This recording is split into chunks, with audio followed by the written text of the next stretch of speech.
Hello, everyone, and welcome back to Milsurp World. I'm your host, Aaron, and today I have Will with me. Say hi, Will.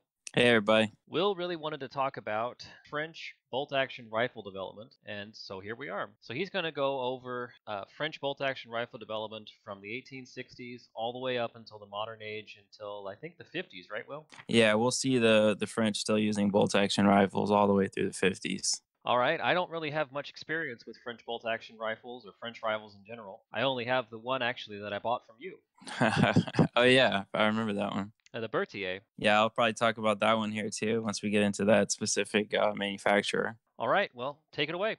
All right, there's a lot of history associated with the French bolt action rifle series, and they were one of the first to adopt what could arguably be called like a modern bolt action rifle all the way back in the 1860s. And there was a couple of countries very early on using needle fire system rifles.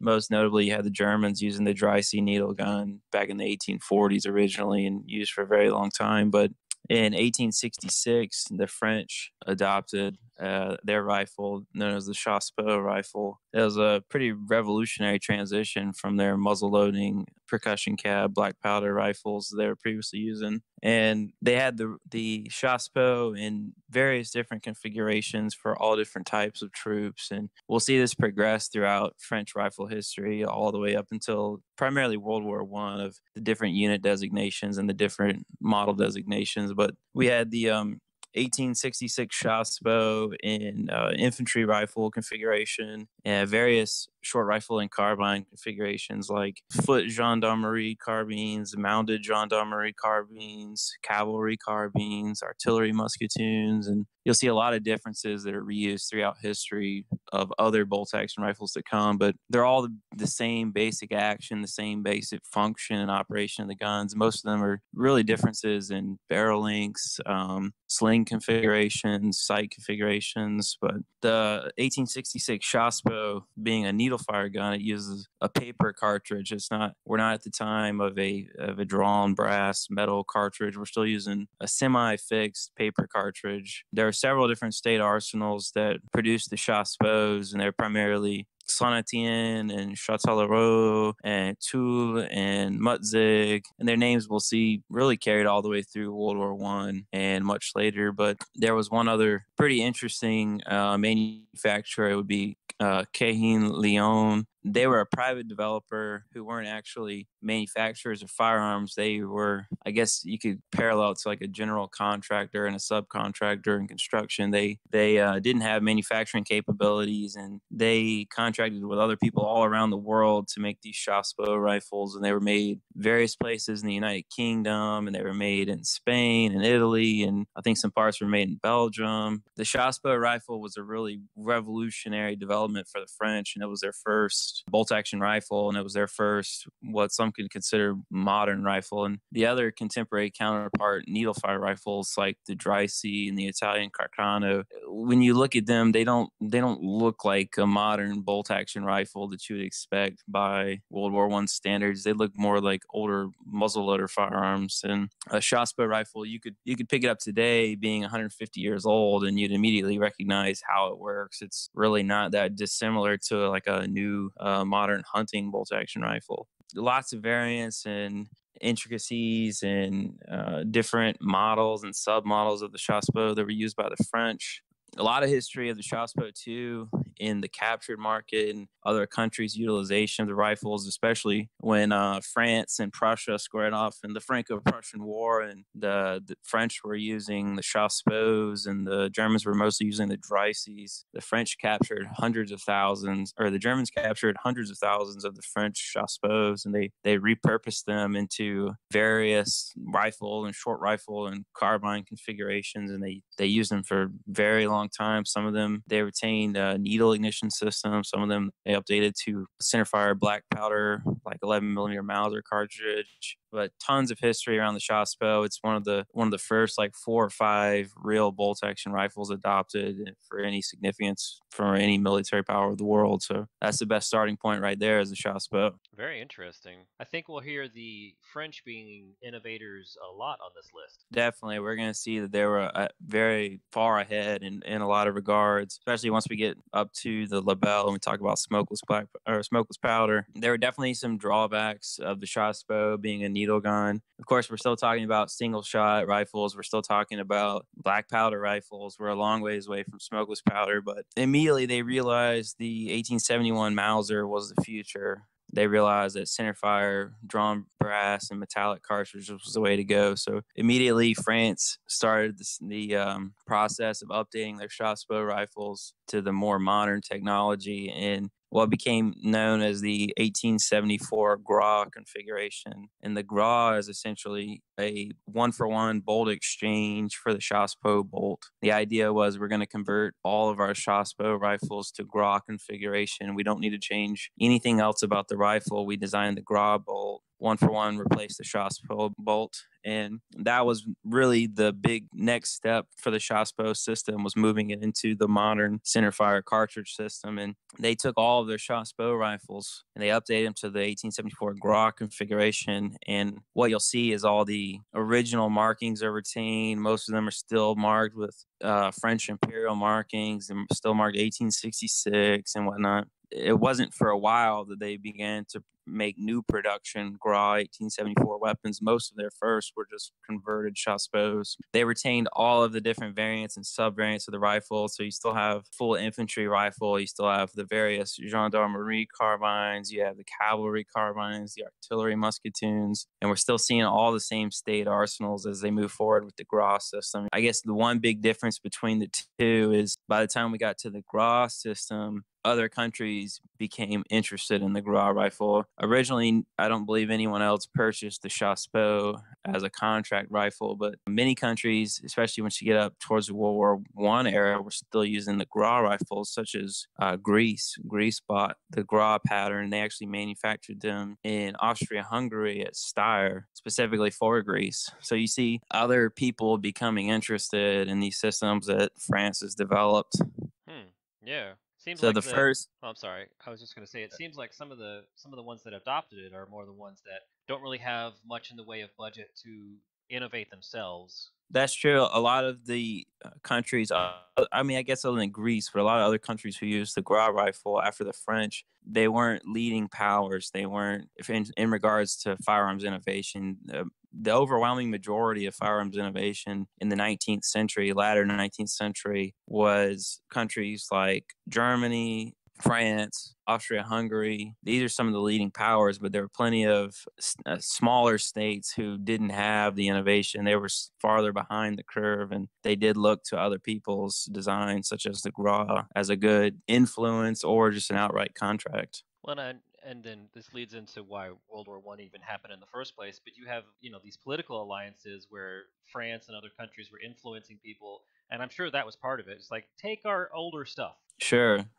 And it's interesting because we're talking about 1874, which in terms of like U.S. firearms history, military firearms, we're way back. But the 1874 Gras was still a firearm used up into World War I. It wouldn't have been a frontline rifle, but it was still a rifle deemed good enough to still be in service. So it's pretty far ahead of other countries who have multiple iterations of rifles between 1874 and World War I, and their 1870s rifles are so incredibly obsolete. And it's also interesting because not only was this an 1874 design, but the rest of the materials of the rifle, a lot of them were original to an 1866 Chassepot. So you see 1866 Chassepots converted to Gras and then converted to other configurations I'm about to talk about next that were used all the way up until World War I. So you're talking receivers, stocks, barrel bands, this and that's that are over 50 years old by the time you get to World War I. And I've seen combat too. It's not like France was by itself doing nothing for those 50 years. No, these aren't like rail guards. These aren't prisoner guards. These are real frontline use.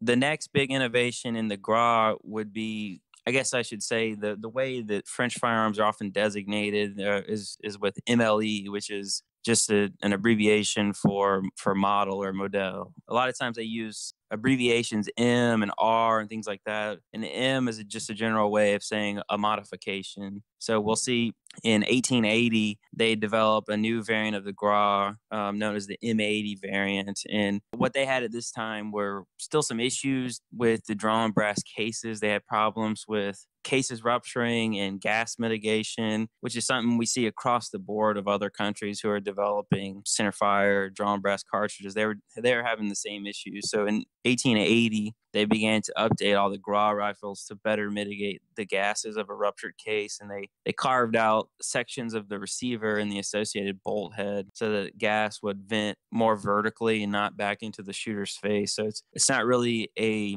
modification that enhanced the rifle in any way, evolutionized. It was just more of a safety modification, but it did receive its own formal designation. So it's worth mentioning the model 1874 M80 was the next evolution of the GRA rifle.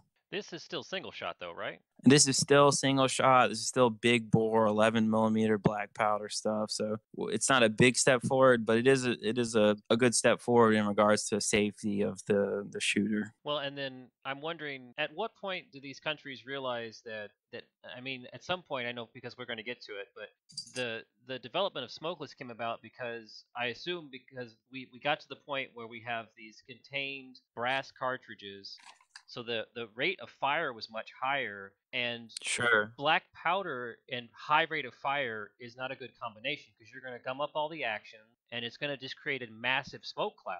That's right. And we're still talking in times where wars were fought in ranks. People were staged. And we see rifles from this period being 50, 52, 54-inch long. And people wonder why in the world you had rifles this long. A lot of it had to do with firing ranks and being that if you were the rear person, your barrel needed to be long enough to clear the person whose rank was ahead of you so that you weren't hurting them or damaging their ears. And you're right. We're still talking about all black powder. So you start firing repeating rifles as we get there soon. We start firing repeating black powder rifles in ranks. You've got a whole cloud. A battlefield is clouded with smoke in just minutes. And then the actions also, they can't stand repeated fire with black powder. That's right. The Chassepot rifle, being a paper cartridge, when you fired it, almost all of the paper was blown out the end of the barrel, but not all of it. And there are definitely cases where you could only fire a handful of rifles without using your clearing rod to actually clear up the action and remove paper residue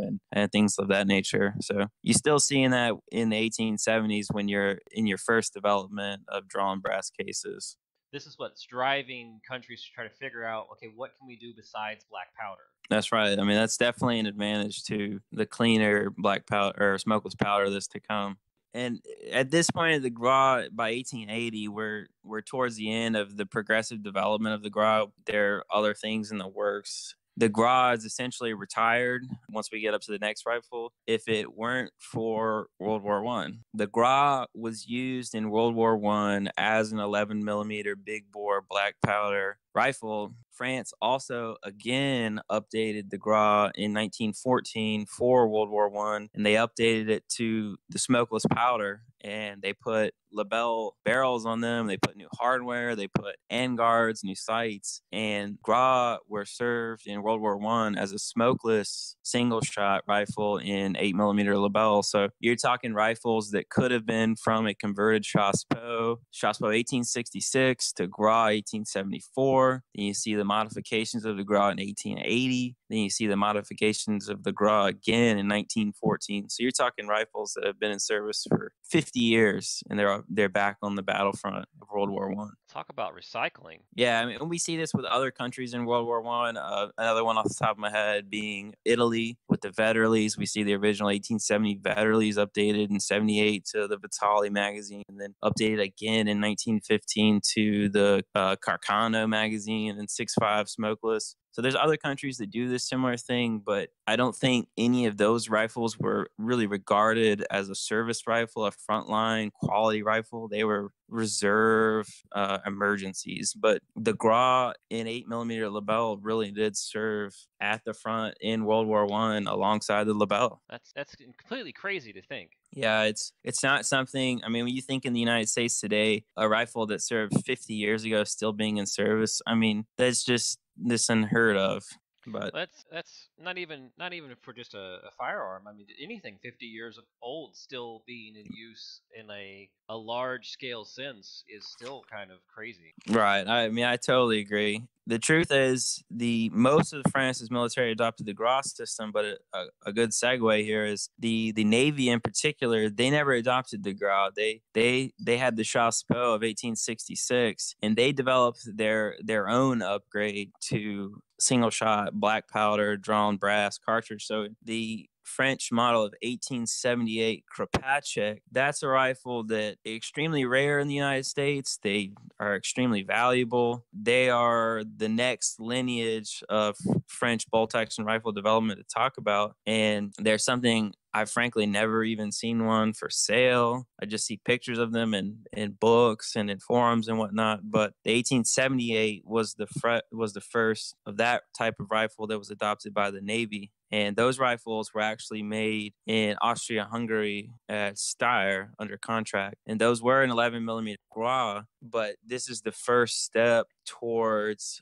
a magazine system. So the 1878 Kropatschek rifles had a tubular magazine underneath the stock, and they had a handful of other updates that led them more towards the modern Lebel, but not quite yet. I believe they had a clearing rod in stock.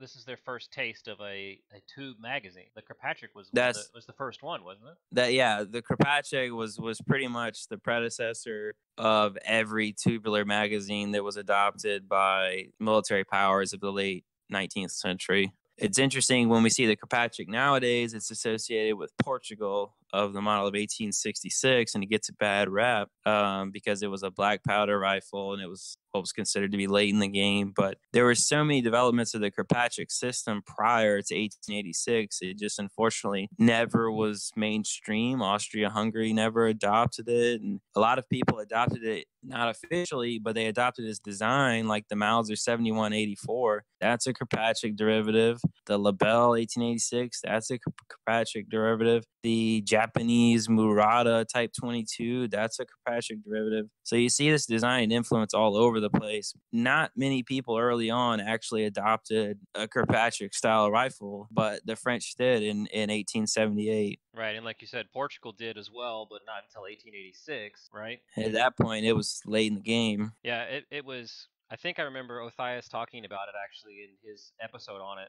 and it was what did he say? It was something like, this is the top of the line black powder repeating rifle, but it's black powder.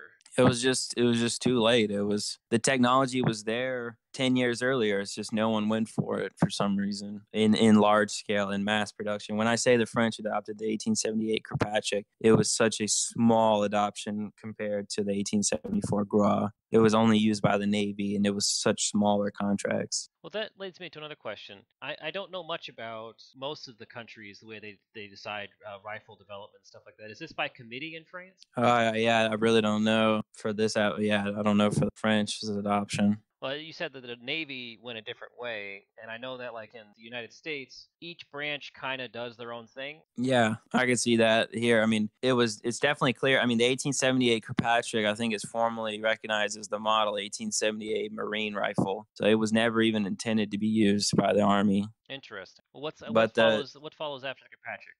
Well, there's actually the Kropatschek, the Lebel rifle that we're going to see is really a modernization and adoption of the Kropatschek series. But the 1878 was the first Kropatschek they adopted, but they adopted another variant in 1884, which is now the transition from the Navy to the general purpose rifle. So the 1884 Kropatschek was adopted by France, and it was issued to the Army. And we're still talking about 11mm Gras black powder rounds, but now we still have the Army's update to a tubular magazine. And this rifle was no longer made under contract in Austria-Hungary. This was made in-house at France in the state arsenals.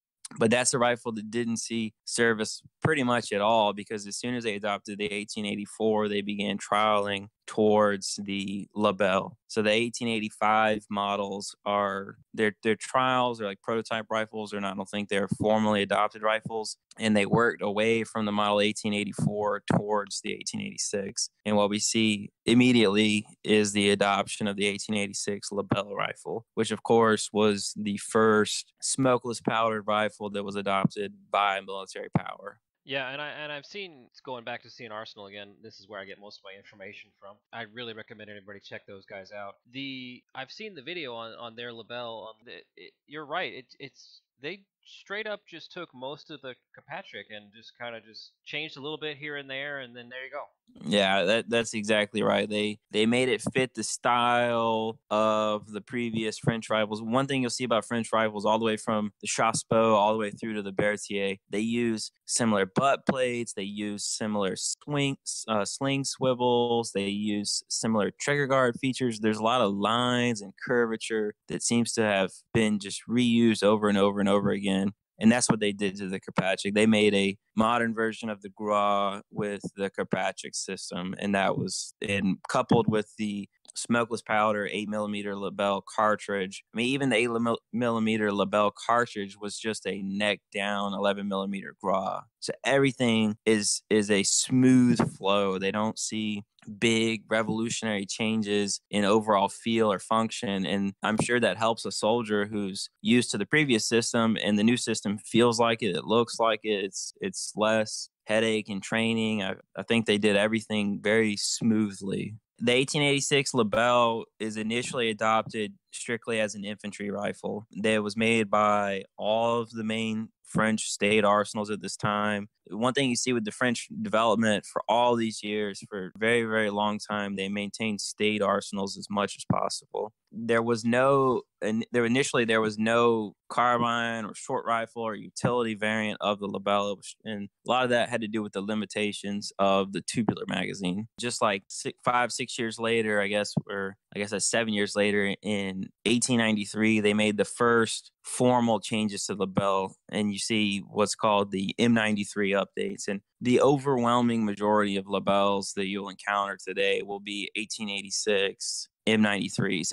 It's virtually impossible outside of a museum to find an original 1886 Lebel. And they're very minor differences, but they did warrant a formal adoption. They included a stacking rod on the front barrel band. They adjusted the rear sights in a certain way, updated the cocking piece on the bolt assembly. I think they made some really minor internal action changes, but overall, same gun. 999 out of 1,000 Lebel you're going to see in the United States, they're all going to be M93 updates because they retroactively updated everything. This Lebel is going to be the standard issue rifle of France of World War I. This is the rifle that's going to be in the trenches. This is the rifle they're trained on. We don't see until a little bit later in history a carbine version to go along with it. But the first real modification of the Lebel after the 93 minor modifications is actually in 1927. And we can jump a good bit farther forward here just to talk about it, continuing of the Lebel. But in the 20s, between interwar period, France had adopted a new 7.5 millimeter French cartridge, and they were trying to find ways to update their earlier rifles to the new cartridge. And in 1927, they formally adopt the M27 Lebel Rifle, and these were rechambered into 7.5 French. There were two small variants.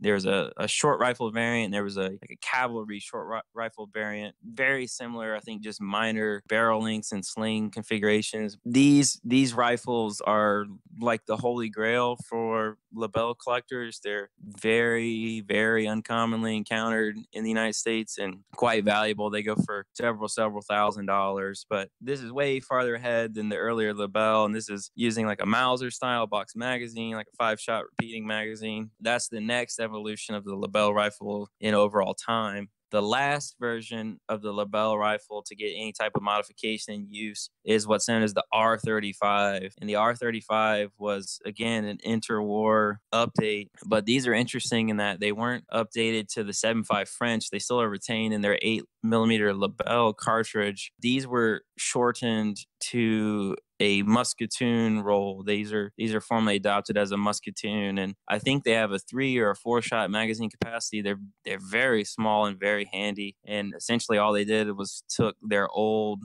retired Lebels and chopped them and put new barrels on and new sights, and we're planning to use them for artillery roles and engineer roles and all other auxiliary roles. That's the end of the Lebel rifle. That was the finale. So when was the first time that they made a carbine of a Lebel? So the first time they actually made a carbine was 1935. So the 1927 modification it was more of a short rifle. It was formally adopted as a fusil. It was a rifle. The first time they really, I guess formally they never adopted anything called a carbine. They called the R35 a Musketoon, which is a French designation for a general purpose short rifle, but not something intended. French firearms that are called carbines traditionally were issued to cavalrymen. Like the Germans didn't designate their firearms based on the length, they designated it based on the purpose. The person using it. Right, exactly. So they never formally adopted a carbine version of the Lebel, but the short one that we today would typically call a carbine was their artillery Musketoon, and it wasn't adopted until 1935. That leads me to my next question then, and I think this will lead into your next rifle that you're going to talk about, I think. So what did they do for the cavalry and everybody else? They didn't have long rifles for them. That's correct. Immediately after they adopted the Lebel rifle and they realized there was no good way to configure it with a tubular magazine, they began to adopt a new rifle, which would lead to what is known as the Bertier Rifle. And the Bertier Rifle was supposed to accompany the Lebel Rifle, but it was intended for the short varieties. It was all of the carbines. There was a lot of trials and development leading up to it, but the first adoption was the model of 1890. And this Bertier came in 3 separate configurations. There was the cavalry carbine, there was the gendarmerie carbine, and there was a very, very interesting carbine known as the cuirassier carbine. And all of these are short rifles with about 17, 18-inch barrels, and these weren't originally stocked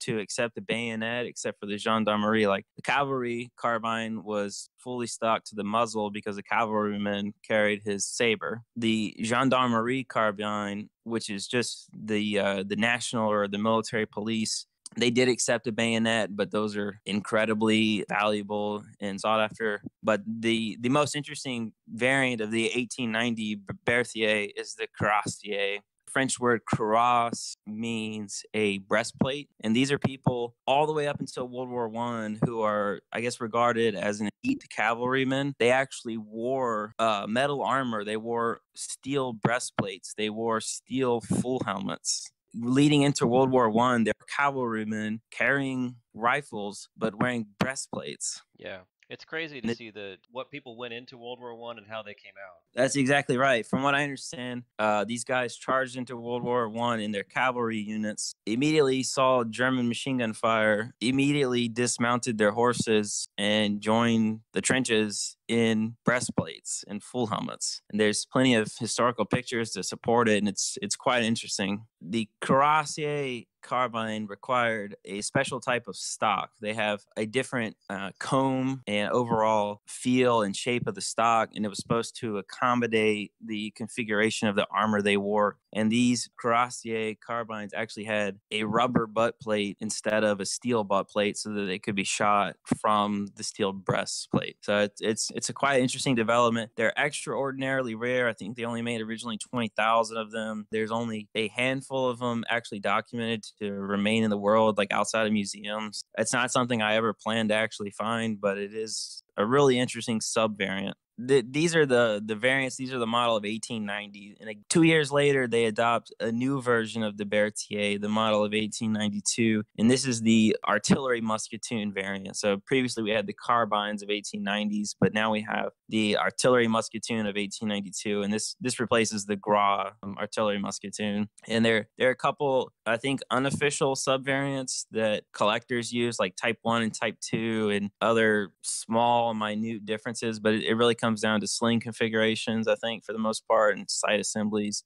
This is a rifle where we begin to see lots and lots and lots of subvariants as we move forward, and especially into and through World War I. The earlier firearms were mostly updated before World War I, but we'll see as France goes through and approaches and goes through World War I, they recycle all of their firearms. So you'll see models of this, but they're marked that, and then models of that, but they're marked this. And the standard that's used in French firearms is not what the designation is on the receiver, but rather what the configuration of the gun is. So you might find an 1892 artillery musketoon, but it's built on a recycled 1907 15 rifle receiver. So it's a lot of confusion for people who aren't familiar with the formal designations of French firearms. Real quick, I don't think we brought it up. What was the magazine situation for the Bertiers? Oh, that's true. The Bertiers were chambered for the 8mm Lebel smokeless cartridge, but they used originally a 3-round Mannlicher style package en bloc clip. So they were the first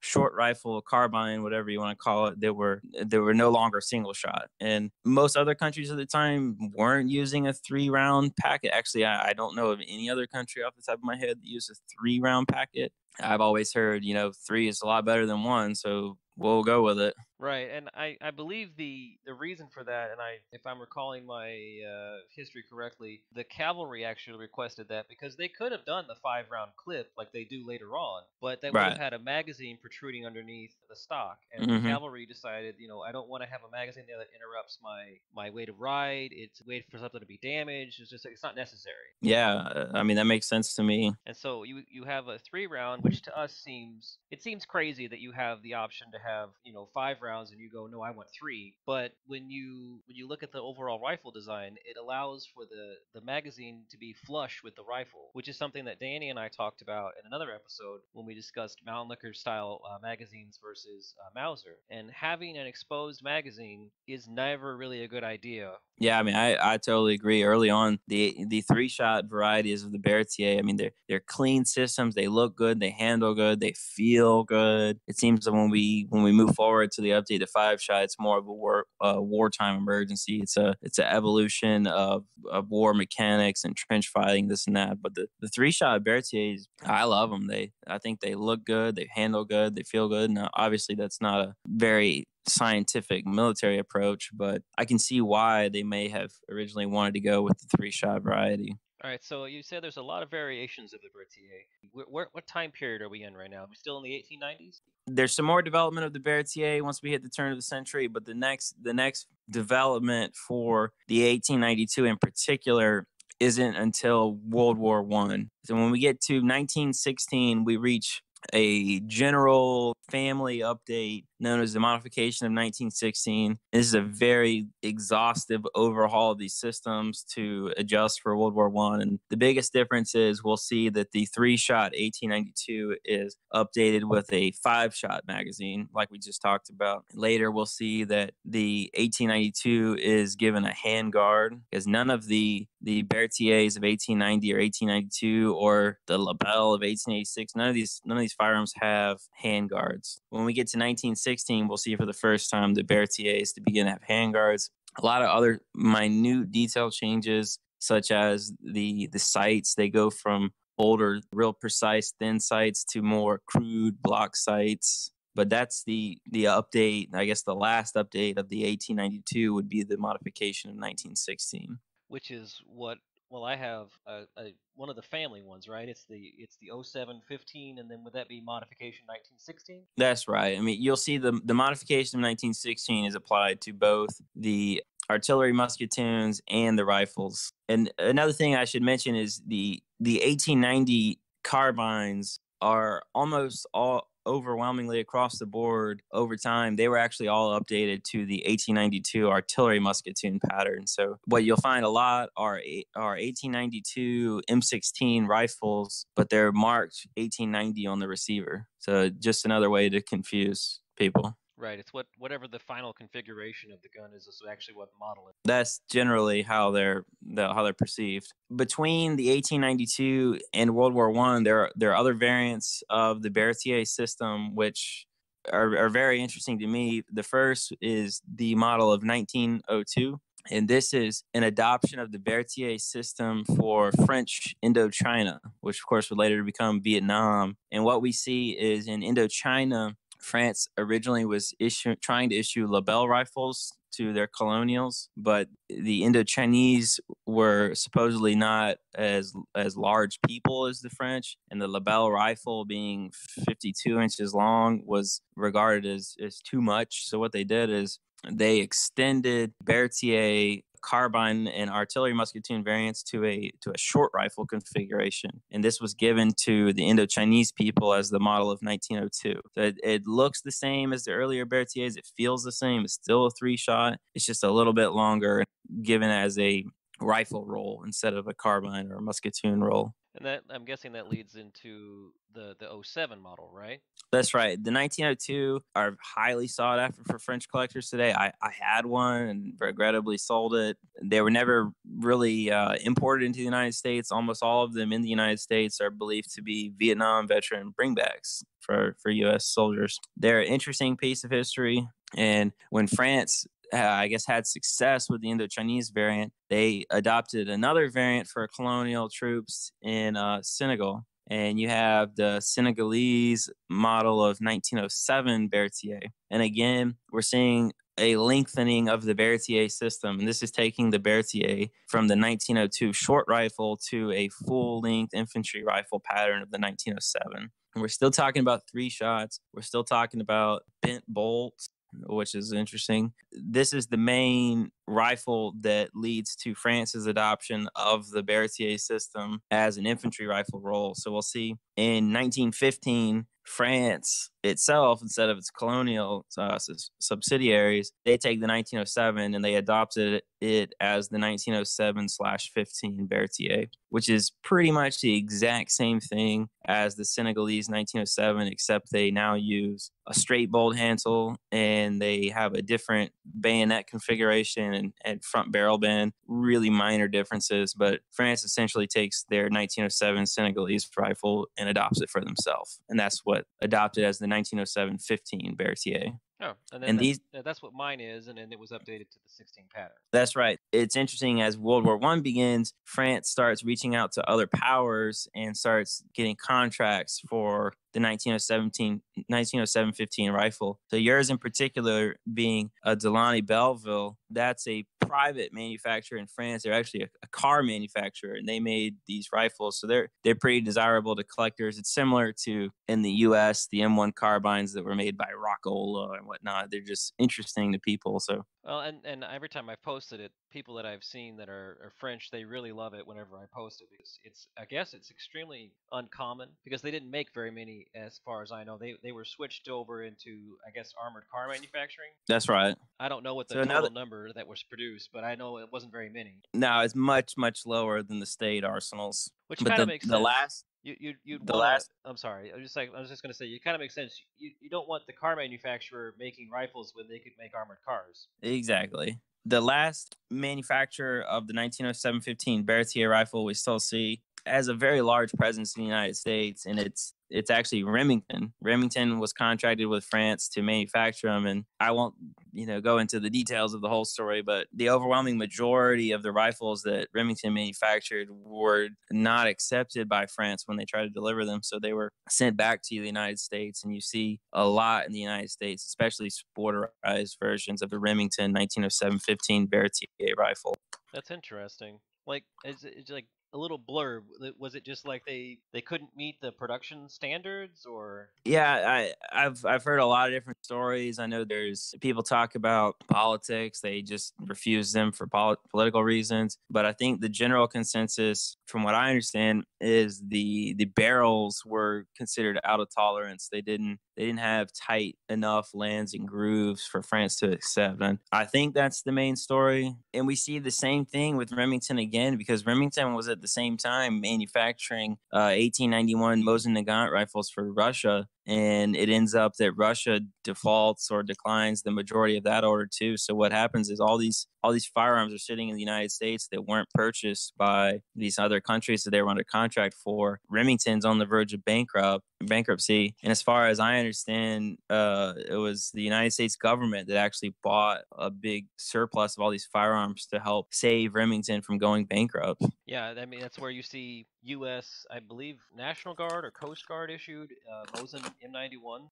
That's right. The Mosin was formally adopted in the United States for training purposes, and you will see Remington Mosin-Nagant with United States proof marks on them. That would be the absolute coolest thing to have, in my opinion. Yeah, you didn't see the Bertier is adopted by United States, but what's interesting is all the Bertiers that were made at Remington weren't serialized. The French wanted to accept and serialize themselves. A lot of them were sold to companies in the United States like Hollywood prop houses. And sometimes most of them don't have any serial numbers, but some of them will have like rack numbers as they were used in movies and such. But a lot of interesting history there. But the overwhelming majority of them don't have any serial numbers on them at all. All right, so we have the Bertier, we have the Lebel, we have the Bertier in the short configuration and the long configuration. We have the Lebel in the long configuration, and those are going to be your main 3 rifles throughout World War One. That's right. Is there any innovation besides the 16 update really in that time period? No, not that time period. And like we said earlier, the 1907-15 rifle is going to receive the same M16 updates as the artillery Musketoon. So the rifle is going to be given a 5-shot magazine. The rifle is going to be given a new handguard. The rifle is going to have its sights updated to more crude sights. There's really no other innovation at that time. The next innovation in the Bertier series isn't until the interwar period of 1934. And we talked earlier that the Lebel was updated in 1927 as a trials 7.5 Mauser style box magazine system. Well, they did the same thing to the Bertier in 1934. The M34 is well, I guess not technically, but realistically, the last variant of the Bertier system. And they took these 1907-15 M16 long rifles, they shortened them back to a short rifle configuration and updated them to the 7.5 French and the detachable, well, I guess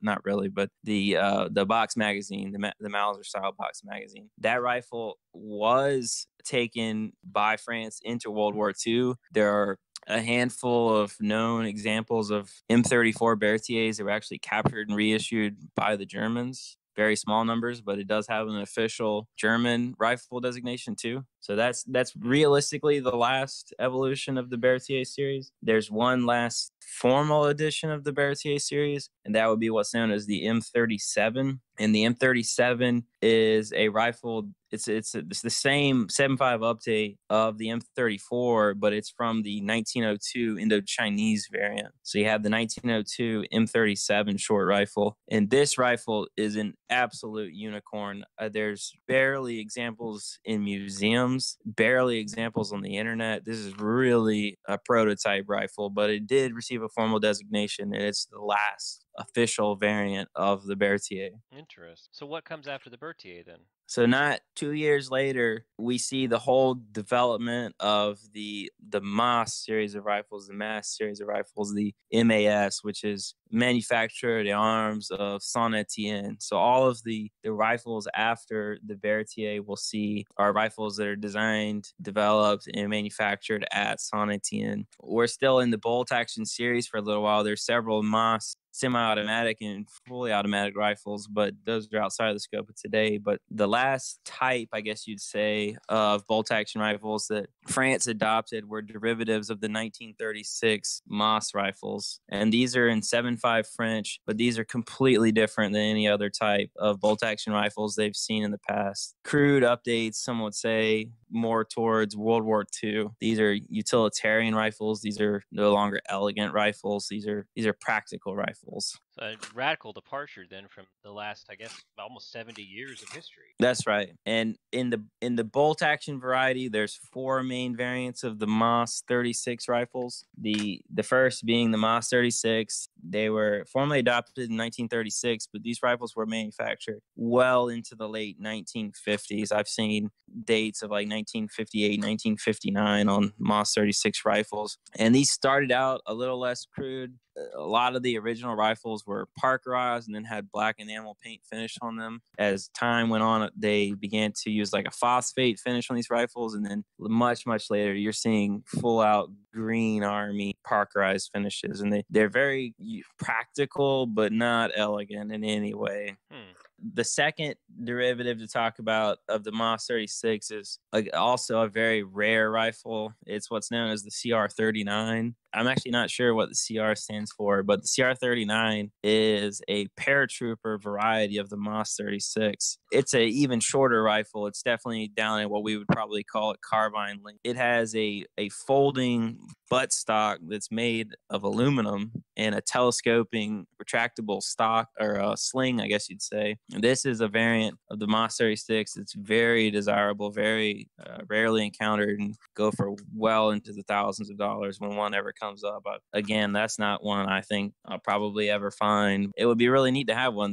They're pretty uncommon. The next variety of the MOS 36 series is what's known as the LG48. And the LG48, I think, stands for just launch grenade. It's the first derivative of the MOS series of bolt-action rifles that was intended to be able to fire muzzle-mounted rifle grenades. And it's a standard MOS 36 that has some updated features on the front end to be able to have sight adjustments to shoot grenades. And I think a lot of them went to Syria, with Syria being a subsidiary of France still at the time. Those are pretty interesting. They're not a huge number of manufacturers, but they are a formal model of the MOS 38 series. The last update to the MOS series or of the bolt action derivatives, I believe the last adopted bolt action rifle for France is what's known as the MOS 3851. And this is an adoption of the LG48 and an update of the LG48 to a better variety. And it's still intended as a grenade launching rifle. And they have changed the barrel profile. They've changed the front sights, the long range rifle grenade sights. These are really starting to get much later. I mean, this is 1951 and we're still adopting a new variety of bolt action rifle. Is this considered a frontline service rifle? No, I don't think so, because alongside all of these MOS 1936 bolt action rifle development, France this whole time has been developing semi-automatic rifles. I mean, France started the model of 1940 as their first major semi-automatic adoption. Then they start going into 1944 and 1949. So I mean, there's already 3 major varieties of French semi-automatic MOS rifles before this. So I can't imagine this was intended for a frontline service rifle. I think this was a special troops. That's the last bolt-action rifle that's adopted by France right there, is the 3651. Very interesting. So you got almost 100 years of development, essentially, from the 1866 Chassepot all the way up through the 51 MOS. Very interesting. And I wrote down some questions while you were talking, and I think we'd like to go over them now, if you wouldn't mind. Yeah, that'd be great. One of the ones you already answered, which was what the heck is a Musketoon? It sounds like a cartoon name, but you already explained that. Yeah, the Musketoon name, I guess, is a holdover from older French firearms. I don't know when they began to start using the term Musketoon. As we said earlier, it's more of a description of the role of the person and less on the firearm itself. What we would maybe in modern times consider someone to have a carbine is someone who has a specialty role, like a field engineer, an artilleryman or such. That's generally the type of person, I guess maybe in World War I sense, a bicyclist or a driver or anything like that. That would be the person who would have been given a Musketoon as opposed to a carbine or a rifle. Right. Okay. And then something I noticed when you were going through all of these, they seem to be the first to the market, kind of, so to say, for a lot of stuff, but they're not quick to update. Yeah, that's true. You do see them as leading edges in a lot of ways, especially still in the 19th century. But a lot of these rifles, they didn't change in overall feel or handling or like that for a very long time. Like the Chassepot having been adopted and converted and updated and then rebarreled. They really did. They stuck around for a long time. Well, I'm not even just like that. With just like the Lebel, even you said there was some minor updates in '93. Yeah. But that rifle was still being experimented on, quote unquote, into 1935.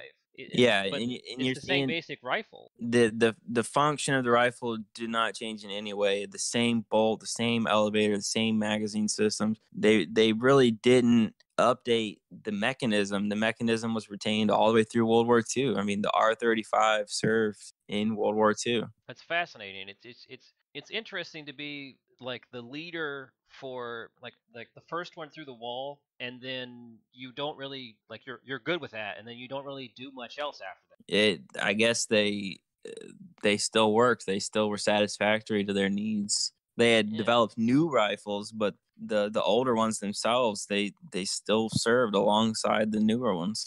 yeah, it makes sense. Because in World War One, you see the Gras serving beside the Lebel, and you see the Lebel serving beside the Bertier. I mean, that's 40 years of evolution. A lot of it, they were still right beside each other.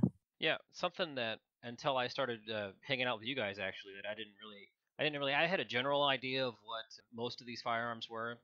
I always assumed that because of the cost of the Lebel in the United States, that they were pretty rare and that they weren't really the frontline main rifle of the French in World War One. And that's just flat out wrong. They were the main one and they made millions. That's right. And so And that just doesn't make any sense to me. And I know now why. It's because they were basically just used up and destroyed. That's why they're so much more difficult to come across in good condition or in any kind of price that's in some kind of affordable to somebody. And it's interesting you say that because the Lebels not only were shortened into Trials 7.5 and then later carbine configurations in the 30s, they also retained the full length rifle. They rebarreled rifles after World War One up into the 1920s. So you can find full length Lebel rifles with, say, a 1921 dated new barrel on them. So they were still regarded as a competent weapon that they wanted to retain.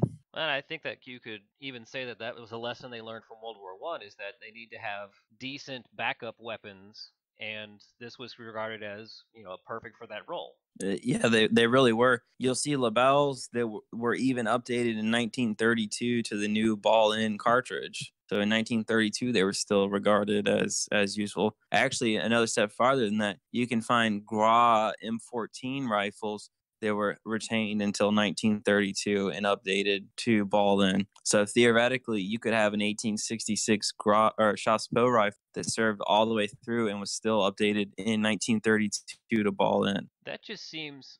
I mean, we talk about people recycling stuff, and we're going to do a podcast on conversion rifles in the future. And the French are the kings of converting. That's right.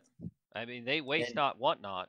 And it's true for the earlier rifles like the Chassepot, Gras, and Lebel, but it's harder to see. But you can really see it in the Bertier systems because all of the receivers bear different markings. They say 1890, 1892, 1902, 1907, 1907, 15, 1916. You can see all of the different possibilities of recycled receivers in any of the different configurations. You can see a rifle marked 1892, and you can see a Musketoon marked 1907, 15. So I mean, you really get a sense of their recycling processes when you can see the different model designations on the receivers.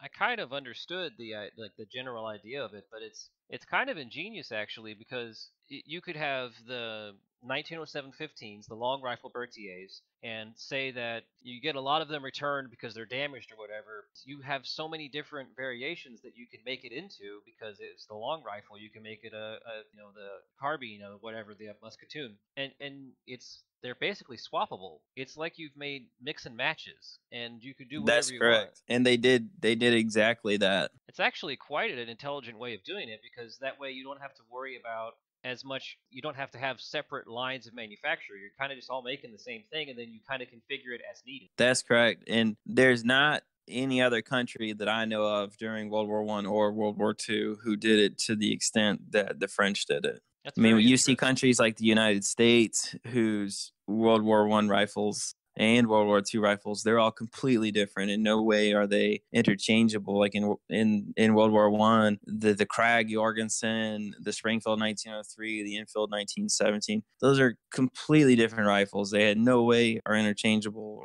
or could you scrap parts from one and use it on the other. The same thing in World War II. That's interesting. I didn't really understand. For me, and we've had this discussion. We had this discussion when we talked about the Lee Enfield and the M91s, and we talked about like why did these countries keep these firearms for so long? And for Russia, it was partly due to the turmoil in the country, and for England, it was partially due to well, after World War One, there wasn't really a push to do firearms innovation, and then you see the Lebel, and it's not so much that they need to keep it. It's almost like that they want to because they do experiments on it. They're trying to do different things. It's an interesting line of thought. It's not that they're forced to keep it. It's that they want to. And they did such a good job with it. The Lebel conversions of the M27 are not common. I guess they're generally regarded as trials. But the R35, they updated hundreds of thousands of them. They were issued in World War II. And the same thing with the Bertier M34.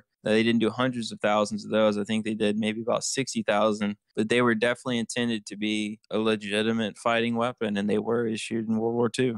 Now, and this is just to explain to somebody in terms of once going back again to my manufacturing roots here, this is actually a really innovative idea because you have stuff that's already been, like the difficult part has already been produced. Reconfiguring this stuff is not as difficult and doesn't take as much time, it doesn't take as much skilled workforce, and it doesn't take as much money. So you can, like he said, these are not going to be for frontline troops, these are going to be for auxiliary troops. And to be able to produce something that's safe for one and still usable and do it quickly, efficiently, and cheaply, it's an engineer's dream. Yeah, I totally agree. And I don't think there's any issues throughout history that we see other countries who bring out retired weapons and resurface them, repurpose them, update them. A lot of those, such as like the Italian Veterlies, they're not considered as an equal to the 1891 Carcano, but I think you see the Gra updated in World War One as considered an equal to the Lebel. I mean, other than the magazine system, I think the quality of the manufacturer, the safety of it, the practicality, the usage, the range, the accuracy, I think it's considered equal. And that's something we'll get into when we talk about the conversion rifles. 90% of the time, when the country does a conversion rifle, it's out of desperation. It's not out Right. of innovation. And I think France was the other way around, especially from say the Strasbourg to the Gra. It was innovation. It wasn't desperation. All right. Well, I don't have any more questions. All So right. Well, it's been very informative. yeah, I think this has been great. I hope it gives some of the listeners an overview of just the complexity of the innovation over the last, not last, but I guess 50, 60, 70 years of French bolt action rifle development. I'd say the biggest source of information after just an overview of what we talked about today, I'd say the next step, if you have interest in learning more about the French bolt action rifle development, is Ian of Forgotten Weapons. Ian has done 30-minute videos on every single model I just mentioned. So Ian of Forgotten Weapons on YouTube is going to be the fastest, simplest, most concise source to learn about all of the development of what we just talked about. And rifle's actual usage in World War I covered also very well by Othnius of Sea and Arsenal on YouTube. They cover the Gra, they cover the Lebel, they cover the Bertier, but of course they're confined to World War One. They're Ian also will a little talk bit about. they're a little bit more in depth too. They tend to be a longer Right. episodes. They're approaching it as a documentary. They're doing biographical background information, things like that. But Ian can give you the quick and dirty version of the development of every variant that we just talked about and more. And we do recommend, we have recommended in the past, and we will recommend in the future those channels. And I would like to say that we still have Gmail accounts open for the Milsurp World podcast. That's at milsurpworld@gmail.com. Still waiting on my first email, user comment, or suggestion. I think that this was a really good experience, really good learning experience. We might expand this into a future series and go off of, Austria-Hungary, Germany, UK, Yeah, and I think it'd be great.